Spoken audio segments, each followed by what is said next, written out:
જય માતાજી મિત્રો, સ્વાગત છે તમારું અમારા નવા બ્લોગની અંદર. તો આજે આપણે પહોંચી ગયા હતા ગિયોડ માં અંબેના દર્શન કરવા માટે. હાઈવે પર ગિયોડ બ્રિજ સામે જ અંબેમાનું મંદિર છે. દર્શન થઈ જાય. શ્રદ્ધાળુઓ દર્શન કરવા માટે આવે છે.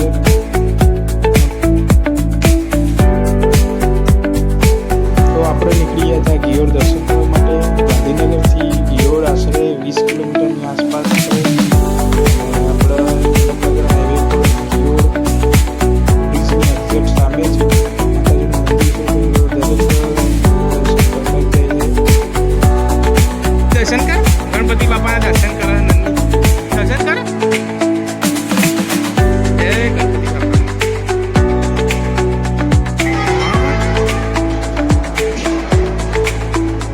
ભાઈ આવા બીજા કરવા દે.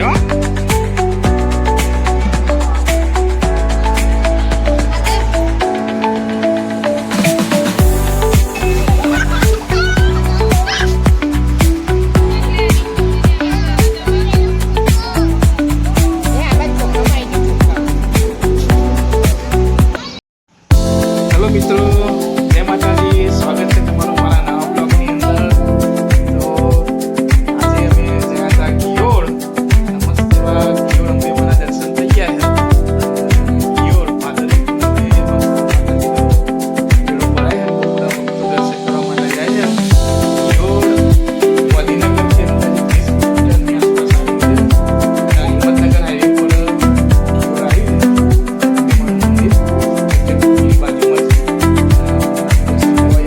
છે.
ગિયોડમાં અંબેમાનું મંદિર ગાંધીનગરથી આશરે 20 કિલોમીટર હિંમતનગર હાઈવે પર આવેલું છે.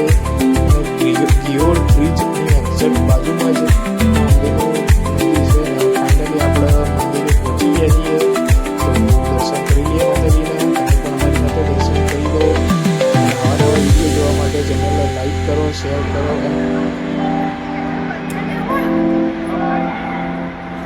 ગિયોડ અંબાજીના મંદિરે દર્શન કરવા માટે આવી ગયા છે બધા.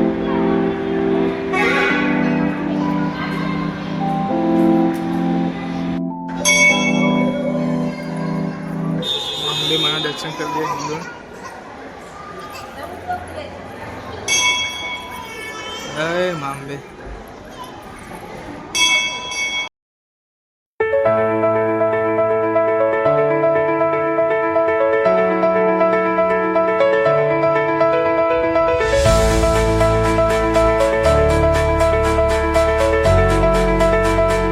દર્શન કર, ગણપતિ બાપાના દર્શન કર, દર્શન કર.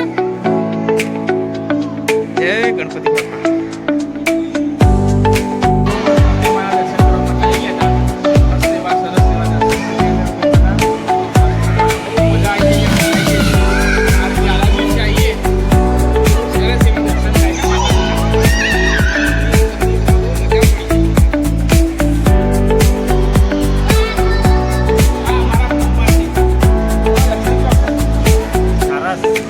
મજા આવી.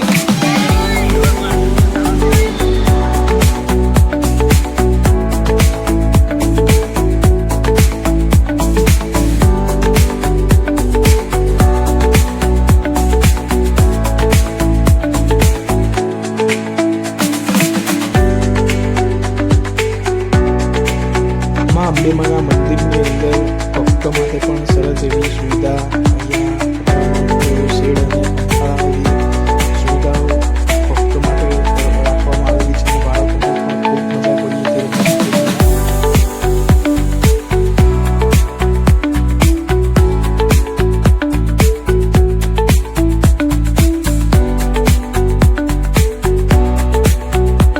ગિયોડ દર્શન કર્યા પછી આપણે પહોંચી ગયા હતા કોતિયા, જે